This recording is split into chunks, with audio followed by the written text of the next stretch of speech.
All right, in this video, as I said in the previous one, that we will be looking at graphical representation of functions. Now, a nice thing that we do in math is that we try to look at the same object or the same entity in multiple different ways because it tends to give us different kinds of information. It also gives you can give you the same information, but it's just nice to look at things in different ways. So one way of representing function is using a picture, or we call that a graph. How do we do that? Recall we talked about ordered pairs, right? The first entry is the input, the second entry is the output, where x represents the input and y the output. So if we restrict x and y's value to be numbers only, we can draw them on a coordinate plane. So numbers only because the graphical representation only works for numbers, not for the examples where we had musubi and lines and stuff. That's conceptually, it's still a function. Yeah. Let's say f of x equals 2x minus 1. Now we learned in the previous video how to evaluate these functions. So step one is we evaluate this function for various values of the input, right? So pick some values of x. Say x is -2, -1, 0, 1, and 2. Plug those in, find the values. You can represent them on a table. So when x is -2, y is -5.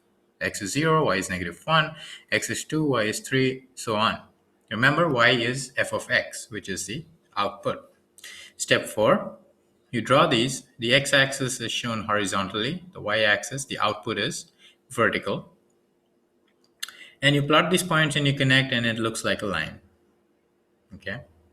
So that's a way to represent a function as a graph. Now the question we need to ask is, what information can be derived from such a graph? Firstly, when I see a graph, can I tell whether it's a function or not? So at this point, you can try and recall what was the necessary condition for something to be a function. Can I find the domain of the function? What about the range? Okay, so that's the next goal. Deriving information from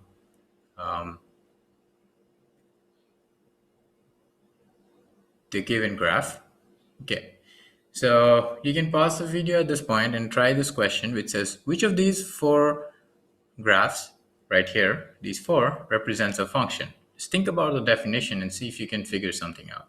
Okay, pause and try it, and we're going to discuss it next. Okay.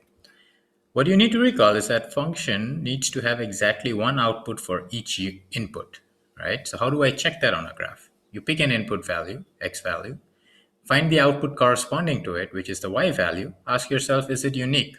Let's pick the first one. In this line case, I take this particular input here and I get an output, and it is unique.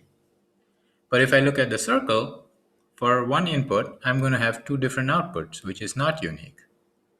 And in general, what you can do is you imagine a vertical line and move it across the plane.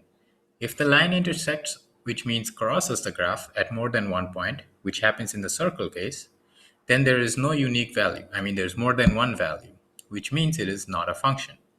So based on that, everything here but the circle are functions. Try and convince yourself that, in fact, that is actually true. Now, the next goal, as we set before, was from the graph, can I find domain and range? Now, recall domain is all the input values. That's the x value, right? And on the graph, what that means is you read what x values are allowed. Simple. Range, y values. So on the graph, you read what y values are allowed or occur. So you can look at the x-axis and the y-axis. Example, let's say that's the graph given to you. Now on the x-axis, the possible values of x are between -1 and 1. You can check anywhere between -1 and 1. If you draw a vertical line, it's going to meet the graph, and so you have an output corresponding to it. Now the way we write this, we don't want to say the whole sentence, x is between -1 and 1. That's too much work. And mathematicians are lazy by default. So the way we set this up is we say domain is -1, 1, square brackets. Now here's a notation thing. We use square brackets when we want to include the endpoints, which in this case are -1 and 1. And we use the soft brackets or the circular brackets when we do not want to include the endpoints. Okay.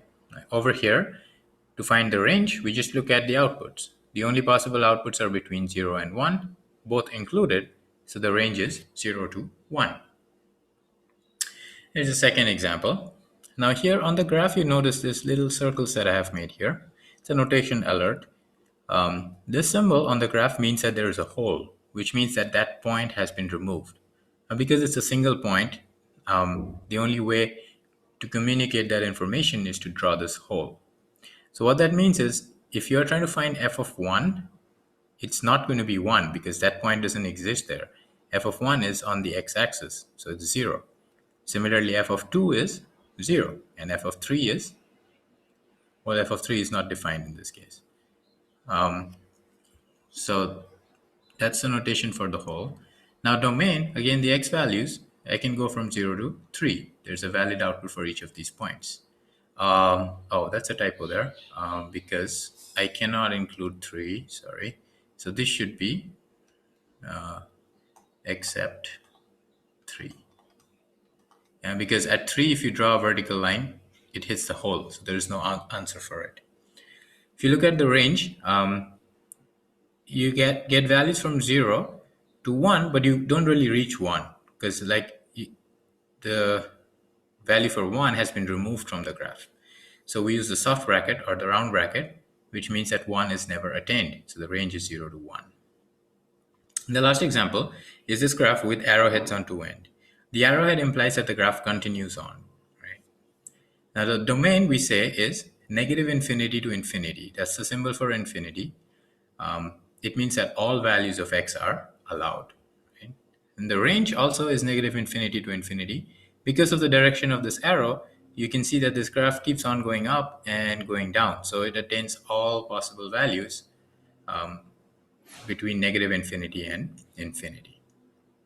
So what we've learned is how to find the domain and range from the graph of the given function. The next goal is to do the same when you're given the algebraic expression of the function. So that's going to be on the next video.